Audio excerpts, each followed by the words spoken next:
Welcome to today's deep dive. I mean, imagine trying to lay bricks for a new house while standing in a Category 5 hurricane. Right. It's just impossible. Exactly. You can't just start pouring concrete, you have to get out of the wind first.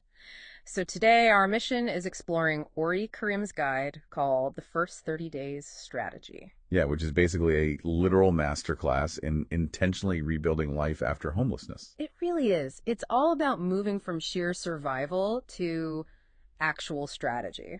Okay, let's unpack this because getting out of that wind requires a completely counterintuitive approach. It really does. I mean, you have to escape the elements before you can even attempt to engineer a solution.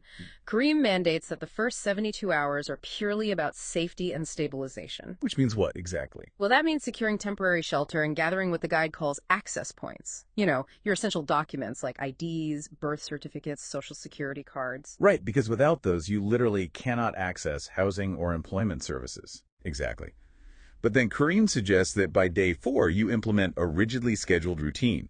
Morning reset, midday resource calls, afternoon skill building. Think about the last time you, the listener, felt totally overwhelmed by a major life event. Your brain's CPU is it's completely maxed out. Oh, absolutely. To me, this schedule sounds like booting a crashed computer into safe mode. You shut down all the background apps, like your future anxieties, and only run essential functions so you don't crash again. That is a perfect analogy. But I have to be honest, if you are in total crisis, wouldn't a rigid schedule just feel like overwhelming info overload? I mean, when you are exhausted from sleeping in a shelter, is a strict morning reset really going to feel like self-respect or just another heavy demand? What's fascinating here is Karim's argument that chaos actually thrives precisely when there is no routine. Wait, really? Yeah, frantic hustling doesn't save you. It actually drains you faster. By establishing simple, unbending habits like waking up at the exact same minute or doing basic hygiene, you remove the massive cognitive burden of constant decision-making. Oh, so you don't have to decide what to do next because the schedule just tells you. Right.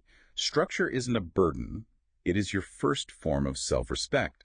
You aren't lost, you are repositioning.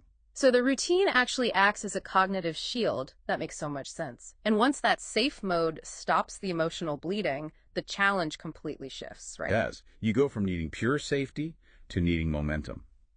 Weeks 2 and 3 focus on immediate cash flow like gig work or stipends, and what Karim calls radical consistency. Which means tracking every single dollar.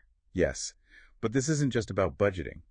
By meticulously managing even a tiny resource, you regain an internal locus of control. You prove to yourself that you are the manager of your life. Exactly. That psychological shift actively separates your core identity from your current temporary circumstances. Here's where it gets really interesting to me. Building that internal control is great, but how do you realistically navigate housing applications? What do you mean? Well, how do you get a program to look past the fact that the crisis left you with ruined credit or, an eviction?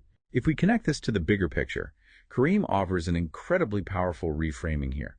Many specific programs, especially those tailored to women rebuilding from crisis, look at damaged credit completely differently than a standard landlord would. In what way? For these transitional pathways, your ruined credit or spotty rental history isn't disqualifying, it's actually qualifying. Wow. Yeah, it is the literal proof that you need their specific resources. That completely flips the script. Instead of hiding a bad rental history out of shame, you're using it as leverage to access the right system. Precisely. You realize your situation is exactly what these systems were built to address.